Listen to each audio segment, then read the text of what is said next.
Hello students. आज हम पढ़ेंगे एफएससी केमिस्ट्री सेकेंड ईयर का चैप्टर नंबर 10 अल्काइल हैलाइड्स। इसमें हम पढ़ेंगे top 6 most important short questions. ठीक है, तो आप अगर ये वीडियो एक दफ़ा देख लेते हैं तो क्या होगा कि आपको याद करने में बहुत आसानी रहेगी। अगर ये वीडियो 10-15 मिनट की है तो जब आप याद करने बैठेंगे तो बहुत कम टाइम लगेगा, अराउंड 30-40 मैक्सिमम 1 आवर, और आपको ये चैप्टर बहुत अच्छे से याद हो जाएगा। और आप इसको जब एग्ज़ाम हॉल में जाके बैठेंगे तो पेपर के प्रेशर के अंडर आप नहीं आएंगे, और आपको क्वेश्चन जब आएगा तो आप एज इट इज़ आंसर लिख देंगे। ठीक है, तो बेसिकली मैं आपको ये ना सिर्फ क्वेश्चंस प्रोवाइड कर रही हूँ बल्कि आंसर भी प्रोवाइड कर रही हूँ, प्रेजेंटेशन भी, और साथ में थोड़े से कंसेप्ट भी क्लियर करा रही हूँ ताकि आपको याद करने में आसानी रहे, आप रटा ना लगाएं, क्योंकि रटे वाली चीज़ बाद में भूल जाती है। तो क्या फ़ायदा इतनी मेहनत करने का जब आप उसको रिप्रोड्यूस ही ना करें। एग्जामिनर आपकी मेहनत नहीं देखता कि आपने कितनी मेहनत की है, पता नहीं कितना पढ़ा है आपने। एक बच्चा बहुत पढ़ता है लेकिन एग्ज़ाम हॉल में जाके वो अच्छे से नहीं परफॉर्म कर पाता। एग्जामिनर को नहीं पता, वो तो उसका जस्ट पेपर देखेगा, आपने क्या लिखा है उसने बस वो देखना है। तो ज़रूरी नहीं है अगर आपने पूरा साल नहीं पढ़ा, कोई बात नहीं, अभी भी टाइम है आपके पास, आप चाहें तो पढ़ सकते हैं। वैसे आपको पूरा साल पढ़ना चाहिए था लेकिन कोई बात नहीं, आप मेरी वीडियोस को देखकर तैयारी करें, इंशाल्लाह आप पास हो जाएंगे और बहुत अच्छे नंबरों से हो जाएंगे। चलें वीडियो स्टार्ट करते हैं। Question number 1, what is leaving group and substrate. तो देखिए मैंने इसकी डेफिनेशन दी हुई है, द ग्रुप दैट डिपार्ट्स, छोड़ जाए, with an unshared pair of electron is called leaving group. यानी अपना इलेक्ट्रॉन पेयर लेकर छोड़ जाए, जैसे कोई बंदा घर छोड़ जाता है ना अपना सामान पैक करके, ये भी बिल्कुल इसी तरह से लिविंग ग्रुप जो है अपने इलेक्ट्रॉन पेयर उठाता है और डिपार्ट कर जाता है, छोड़ के चला जाता है। ठीक है, ये है केमिस्ट्री की सोसाइटी। अभी जो एग्जांपल दी वो इंसानों की सोसाइटी की थी। ठीक है, केमिस्ट्री की सोसाइटी में भी इसी तरह से इलेक्ट्रॉन छोड़ जाते हैं, इलेक्ट्रॉन आ जाते हैं। ठीक है, बॉन्ड्स बनते हैं, रिएक्शंस होते हैं, बिल्कुल ऐसे जैसे इंसानों की लाइफ में होते हैं, इंसानों की सोसाइटी में। ठीक है जी, नेक्स्ट देखिए, for acid reaction the incoming nucleophile must be stronger than living one. अच्छा, जो अटैक करेगा ना वो ज़्यादा स्ट्रॉन्ग होना चाहिए ताकि इसको निकाल सके घर से। ठीक है, तो ये न्यूक्लियोफाइल हो गया, जिस पर अटैक करेगा that is called as substrate, और जो छोड़ जाएगा that is now called as leaving group. इसको एल से रिप्रेजेंट करते हैं, right. There are some good और bad leaving group. Good leaving group में आप एग्जांपल दोगे सी एल नेगेटिव की, बी आर नेगेटिव की, आई नेगेटिव की, chloride ion, bromide ion, iodide ion और आयोडाइड आयन। और बैड लिविंग ग्रुप कौन से होते हैं? ओ एच नेगेटिव, हाइड्रोक्सल ग्रुप, ये नहीं छोड़ते आसानी से। ठीक है, सबस्ट्रेट क्या होता है? सबस्ट्रेट अभी बताया है कि the alkyl halide molecule on which a nucleophile attack is called a substrate molecule, right. Now question number 2 है, राइट एक्सीलेंट मेथड, यानी सबसे बेहतर मेथड लिखिए टू प्रिपेयर अल्काइल आयोडाइड। अब ये एक्सक्लूसिवली अल्काइल आयोडाइड ही क्यों पूछा, अल्काइल ब्रोमाइड क्यों नहीं पूछा, अल्काइल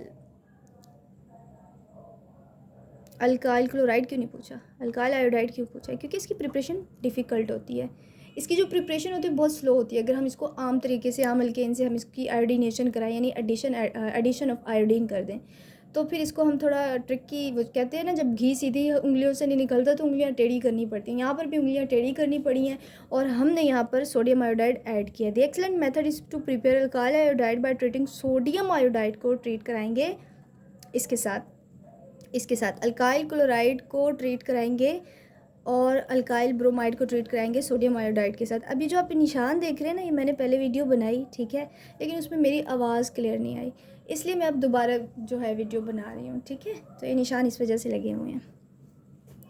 तो आप देखें NaCl अलग हो जाएगा और R और I जुड़ जाएंगे। R का मतलब है अल्काइल और ये आयोडाइड, तो अल्काइल आयोडाइड बन गया हमारे पास यहाँ पर भी। तो रिक्वायर्ड प्रोडक्ट हमारा यही था। इंपॉर्टेंस में भी वही लिखा है कि this method is useful because alkyl iodide can not be prepared by direct iodination of alkane. ठीक है, अच्छा आप ये सुन भी रहे हैं ना तो आपको कुछ ना कुछ याद होता जा रहा है, थोड़ा थोड़ा याद होता जा रहा है, फिर जब आप इसको लिखेंगे ना तो आपको और ज़्यादा याद हो जाएगा। ठीक है, और फिर जब आप इसकी रिवीजन करेंगे फिर तो बस पक्का आपके माइंड में ये इनकलकेट हो जाएगा, यानी कि ये बस आपके माइंड में फिक्स हो जाएगा और आप दोबारा इसको रिप्रोड्यूस कर सकते हैं। लेकिन लिखना लाजमी है, लिखे बगैर कोई भी चीज़ नहीं याद रहती, और ये तो फिर केमिस्ट्री है। तो मैं डरा नहीं रही हूँ, जस्ट बता रही हूँ कि ये फैक्ट है और हर सब्जेक्ट के साथ ऐसे ही होता है। ठीक है, अब देखिए अगेन प्रिपरेशन का एक और क्वेश्चन है कि right two methods of preparation of alkyl halide. अब यहाँ सिर्फ अल्काइल हैलाइड पूछा है। अल्काइल को आर से रिप्रेजेंट करते हैं, हैलाइड को एक्स से रिप्रेजेंट करते हैं। तो हमने बताना है कि अल्काइल हैलाइड को हम कैसे प्रिपेयर कर सकते हैं। लेकिन इन्होंने यहाँ एक शर्त दे दी है कि जी अल्कोहल से प्रिपेयर करें। एथेनॉल अल्कोहल होती है ना, एथेनॉल से अल्कोहल से प्रिपेयर करें। तो अब हम कैसे करेंगे, तो अल्कोहल ले लेंगे हम, उसको हम दो चीज़ों से रिएक्ट कराएंगे। अल्कोहल ले ली हमने, पहले उसको हम रिएक्ट करेंगे SOCl2 के साथ, जिसको हम कहते हैं थर्नाइल क्लोराइड। इन पीरियडिन सॉल्वेंट के तौर पर एक्ट करता है, तो वो हम ले लेंगे। तो ये देखिए अल्कोहल को SOCl2 के साथ रिएक्ट कराया तो हमारे पास ये OH जो है ना, ये रिप्लेस हो जाएगा Cl के साथ, क्लोराइड के साथ। तो हमारे पास आ गया, क्या आ गया, ये हमारे पास बेसिकली क्या, अल्काइल क्लोराइड, या इसको अल्काइल हैलाइड भी कहते हैं। प्लस SO2 गैस बनेगी, सल्फर डाइऑक्साइड और HCl बनेगा। अगर वो हमसे कहे कि प्रिपेयर करें जी एथेनॉल से, तो यहाँ पर तो सिंपल हमने अल्कोहल दी हुई है ना, तो एथेनॉल को हम R को रिप्लेस कर देंगे इथाइल से। ठीक है, R को रिप्लेस कर देंगे इथाइल से। इथाइल होता है CH3CH2, OH वैसे ही आएगा तो इथाइल अल्कोहल बन गई। अब वही सेम रिएक्शन परफॉर्म करेंगे तो हमारे पास इथाइल क्लोराइड बन जाएगा। तो जो क्वेश्चन की डिमांड थी हमने पूरी कर दी। राइट, इंपॉर्टेंस देखें, ये दोनों गैसेस जो हैं SO2 और HCl, ये एस्केप हो जाते हैं, लिविंग प्योर प्रोडक्ट, हमें प्योर प्रोडक्ट मिल जाता है और हमें अलग कोई बाय प्रोडक्ट नहीं होता कि हमें अलग करना पड़े। दूसरा मेथड देखिए, अगेन आप अल्कोहल लें। अगर आप अल्कोहल को इसके साथ रिएक्ट करा दो या इसके साथ रिएक्ट करा दो तो भी हमें अल्काइल हैलाइड मिल जाता है। OH रिप्लेस कर देगा हैलाइड के साथ। यहाँ हैलाइड Br है, ब्रोमाइड है, यहाँ हैलाइड क्या है, क्लोराइड। तो ये यहाँ पे रिप्लेस करेगा, हमारे पास जो है क्या प्रोडक्ट बनेगा, इथाइल ब्रोमाइड, और यहाँ इथाइल क्लोराइड बन जाएगा। साथ में बाय प्रोडक्ट्स देखिए यहाँ पे क्या बनेंगे, P है ना, तो P और OH जो है मिलकर H3PO3 बना देंगे। यहाँ पे Cl है, PCl5 है, तो POCl3 प्लस HCl बन जाएगा। ठीक है, HCl बन जाएगा, ये बाय प्रोडक्ट है। अच्छा, इसी क्वेश्चन को एक और फॉर्म में भी पूछा जा सकता है। वो कहेंगे जी give the reaction of PCl3 and PCl5 with ethanol. तो आपने वही एथेनॉल लिखनी है, साथ में PCl3 लिख देना। यहाँ PBr3 था तो आप PCl3 लिख दो, तो यहाँ Br है तो यहाँ Cl आ जाएगा, सिंपल। बाकी वही सेम रिएक्शन। तो आपने देखा है कि क्वेश्चन को किस तरह से इन्होंने घुमा के पूछा है। तो अगर वो पूछें कि एक्सीलेंट मेथड या अच्छा कोई तरीका बताएं अल्काइल हैलाइड को बनाने का, तो आपने अच्छे मेथड में बस अल्कोहल लेनी है, ठीक है, और अल्कोहल से प्रिपेयर कर देना है।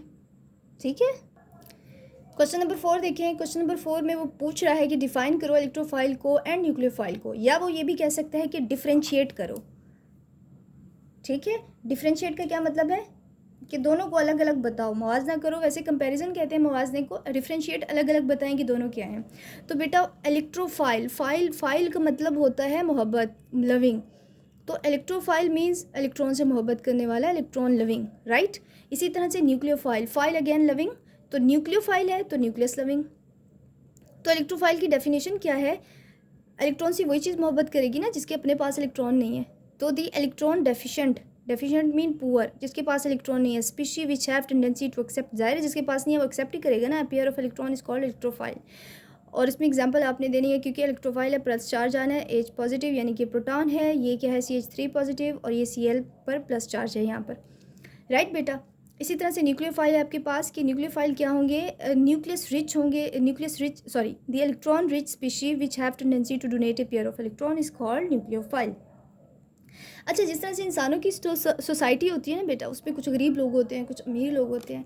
तो इसी तरह से जो अमीर और गरीब का फ़र्क है ना, ये केमिस्ट्री की सोसाइटी में भी है। तो यहाँ पर जो इलेक्ट्रॉन रिच स्पीशी है वो अमीर है, उसके पास इलेक्ट्रॉन है, ये इलेक्ट्रॉन रिच है ना, तो ये अमीर है। तो जो अमीर है वही डोनेट कर सकती है ना। और इसी तरह से जो इलेक्ट्रॉन डेफिशिएंट है, इलेक्ट्रॉन पुअर है, ये बेचारा केमिस्ट्री की सोसाइटी में गरीब है। जैसे हमारी सोसाइटी में गरीब इंसान है, इधर ये गरीब मॉलिक्यूल है या कुछ भी है, मॉलिक्यूल है, आयन है, वटएवर, तो ये एक्सेप्ट करेगा इलेक्ट्रॉन को क्योंकि पुअर है। आप गरीब इंसान को पैसे देते हो, वो ले लेता है ना। तो इसी तरह से जब इस गरीब स्पीशी को, जो इलेक्ट्रॉन जिसके पास नहीं है, आप इलेक्ट्रॉन दोगे तो इसके अंदर टेंडेंसी होती है कि एक्सेप्ट कर ले एक पेयर यानी कि 2 इलेक्ट्रॉन। ठीक है, तो इसकी एग्जांपल देखिए न्यूक्लियोफाइल की, हाइड्राइड आयन है। अच्छा, अगर ये H पर प्लस चार्ज है तो प्रोटॉन है और ये इलेक्ट्रोफाइल है। ठीक है, इसी तरह से अगर Cl पर प्लस चार्ज है तो ये क्या है, इलेक्ट्रोफाइल है। लेकिन अगर Cl पर नेगेटिव चार्ज है, न्यूक्लियोफाइल है। न्यूक्लियोफाइल किस तरह से है, देखिए, एक जो ये चार्ज है ना बेटा, ये इलेक्ट्रॉन होता है बेसिकली, तो इसका मतलब इसके पास इलेक्ट्रॉन है और इसके पास नहीं है, इस डेफिशिएंसी, इसीलिए प्लस चार्ज शो किया हुआ है। तो 2 आप लिख दो इसमें एग्जांपल, या सल्फेट भी डाल दो, मर्जी है आपकी, 2 याद कर सकते हो 2 लिख लो, मैंने तीनों डाल दिए, जो मर्जी जो दिल करे आप कर लो।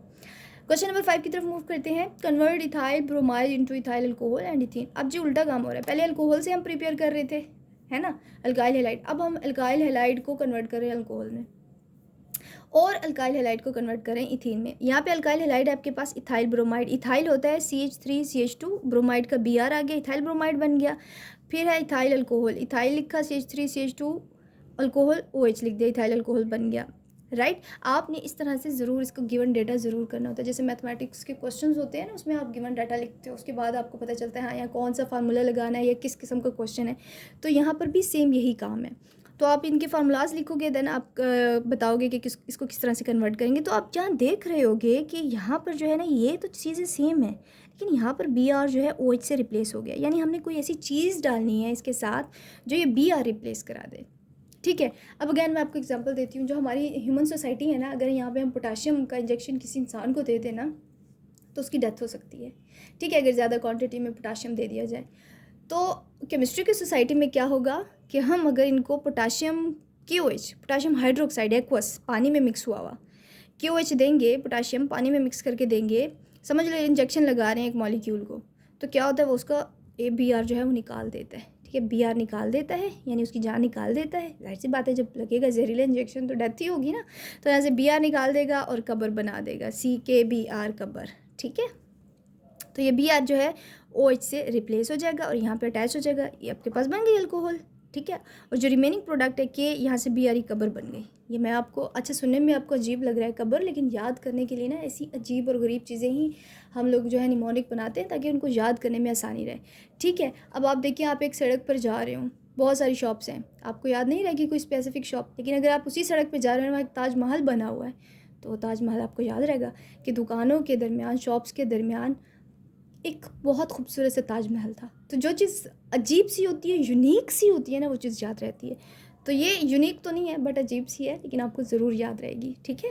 इसी तरह से अगेन आपने, इसी को उन्होंने कहा कन्वर्ट करो इथीन में, तो अगेन इसको इंजेक्शन लगाओ KOH का, तो यहाँ से ये Br निकालेगी और यहाँ से H निकालेगी। ये देखिए मैंने इसको ओपन करके लिखा है, CH3 है ना, मैं इसको ऐसे लिख सकती हूँ, CH2, और जो तीसरा H है ना वो यहाँ लिख रही हूँ, प्लस CH2, और जो Br है थोड़ा सा नीचे कर दिया मैंने, प्लस KOH, अगेन इंजेक्शन लगाओ, KBr कबर निकल गई, और ये OH और H मिलकर क्या बनाएंगे, पानी, H2O। पीछे आपके पास क्या बच जाएगी, अल्कीन या इथीन, स्पेसिफिकली इथीन, वैसे ये अल्कीन भी है ना। तो इसको याद करो, कबर पर पानी डाल रहे हो, सिंपल इज़ दैट। जब भी KOH आएगा ना बेटा, ये एलिमिनेशन कराएगा, एलिमिनेट करा देगा, जैसे जान निकाल देगा, किसी चीज़ को एलिमिनेट कर देगा। यहाँ पे देख लो एलिमिनेशन, यहाँ पर देख लो एलिमिनेशन, राइट। वैसे यहाँ पर एलिमिनेशन नहीं हो रही, यहाँ सब्स्टिट्यूशन हो रही है, OH जो है Br को रिप्लेस कर रहा है, यहाँ एलिमिनेशन हो रही है। और जब भी एलिमिनेशन होती है आपके पास हमेशा अल्कीन बनती है, डबल बॉन्ड बनता है। बस इतना डिटेल में नहीं जाओ, इतना काफ़ी है, याद रख लेना, ठीक है, निमोनिक के थ्रू। Now next question, question number 6 is convert ethyl bromide into N butane और Wurtz reaction to prepare symmetrical alkanes. तो बहुत आसान है। अब जो आपने अल्काइल हैलाइड को पीछे आपने कन्वर्ट किया था अल्कोहल में, अब यहाँ आप कर रहे हो एन ब्यूटेन में, ठीक है। एन ब्यूटेन एन का मतलब होता है स्ट्रेट चेन, और ब्यूटेन कैसे होता है, जिसमें 4 कार्बन हो, CH3 CH2 एंड लास्ट वाली अगेन CH3, 4 कार्बन हो इस तरह से, यानी। और इथाइल ब्रोमाइड क्या होता है, CH3 CH2, ये इथाइल हो गया और ये ब्रोमाइड हो गया। तो यहाँ पर 2 C हैं और यहाँ पे 4 चाहिए, तो 2 मॉलिक्यूल हम इसके ले लेंगे, 4 बन जाएंगे हमारे पास, ठीक है। इस रिएक्शन से हमारे पास सिमेट्रिकल अल्केन प्रोड्यूस होती है, और इस रिएक्शन को इजाद किया था वर्ड्स ने, इसलिए इस रिएक्शन को हम कहते हैं वर्ड्स रिएक्शन, राइट। तो एक ही क्वेश्चन है, उसको घुमा के पूछा हुआ है। पहले क्वेश्चन ये किया जा सकता है, convert ethyl bromide into N butane. Basically आप अल्काइल हैलाइड को कन्वर्ट कर रहे हो अल्केन के अंदर, ब्यूटेन अल्केन है ना, या वो आपसे कहता है घुमा के कि वर्ड्स रिएक्शन बताएं टू प्रिपेयर सिमेट्रिकल अल्केन्स। और वर्ड्स रिएक्शन के अंदर क्या इस्तेमाल होता है, अल्काइल हैलाइड, अल्काइल हैलाइड, ये अल्काइल ये हैलाइड, अल्काइल यहाँ पे है, इथाइल, हैलाइड क्या है, ब्रोमाइड, राइट। तो जब आप इसका रिएक्शन कराते हो, इथाइल ब्रोमाइड को लेते हो और सोडियम के साथ, सोडियम मेटल के साथ रिएक्शन करा देते हो, in the presence of ether then symmetrical alkane will produce, और यहाँ पे सिमेट्रिकल एल्केन हमने कौन सी प्रोड्यूस करनी है, एन ब्यूटेन, तो आप लिख दो कि that is an butane will produce. ये देखें जी क्वेश्चन, एक इथाइल ब्रोमाइड लिया, दूसरा मॉलिक्यूल लिया, थोड़ा सा इसको तरतीब से इसलिए लिख लिया ताकि ये जो बी आर है और ये बी आर है आपस में इस सोडियम के साथ रिएक्शन करें और क्या बना दे, 2NaBr, जो रिमेनिंग प्रोडक्ट हैं वो आपस में जुड़ जाएंगे, ठीक है। तो क्या बन जाएगा, CH3CH2 CH2 CH3 यानी कि एन ब्यूटेन, 4 कार्बन है, 1 2 3 एंड 4। अगर बीच में से कट करो, इक्वल इधर कार्बन है और इधर भी इक्वल कार्बन है, तो ये इसको कहते हैं सिमेट्री, ठीक है। अगर इक्वल नहीं होगी तो वो अनसिमेट्रिकल होगी, इक्वल है तो सिमेट्री, राइट। तो ये आपका हो गया, सारे क्वेश्चंस हो गए। अब आपने देखा कि किस तरह से 6 क्वेश्चन के अंदर भी मल्टीपल क्वेश्चंस हैं, लेकिन अगर आपको आंसर आता होगा ना और आपको पता होगा कि इसको घुमा के पूछा जाए तो मुझे आंसर करना है, तो फिर आप इजीली जो है हैंडल कर लोगे। 6 क्वेश्चंस के अंदर ही देखिए आप कितने ज़्यादा क्वेश्चंस बन गए। इंपॉर्टेंट लॉन्ग देख लें जी, 2 लॉन्ग इंपॉर्टेंट है। डिफरेंशिएट बिटवीन, डिफरेंशिएट का मतलब है इन दोनों में डिफरेंस बताना है आपने कि E1 क्या है, E2 क्या है। इसी तरह से क्वेश्चन नंबर 2 है difference between SN1 and SN2 reaction, right. ये दोनों इंपॉर्टेंट है लॉन्ग के हवाले से। और अगर इसी में से शॉर्ट भी पूछा जाए कि डिफाइन E1 को आता होगा, डिफाइन SN1 आपको आता होगा, ठीक है। तो लॉन्ग में भी शॉर्ट है, शॉर्ट में भी लॉन्ग है। तो बस अब आपने क्या करना है, अगर आपको वीडियो अच्छी लग रही है तो काइंडली चैनल को सब्सक्राइब करें, लाइक करें, इसको शेयर करें और दोस्तों के साथ, फ्रेंड्स के साथ, ताकि और लोगों को भी फ़ायदा मिल सके, ठीक है। चैनल को ज़रूर सब्सक्राइब कीजिएगा। मुझे दीजिए इजाज़त अगली वीडियो तक के लिए, ठीक है। अल्लाह हाफिज़।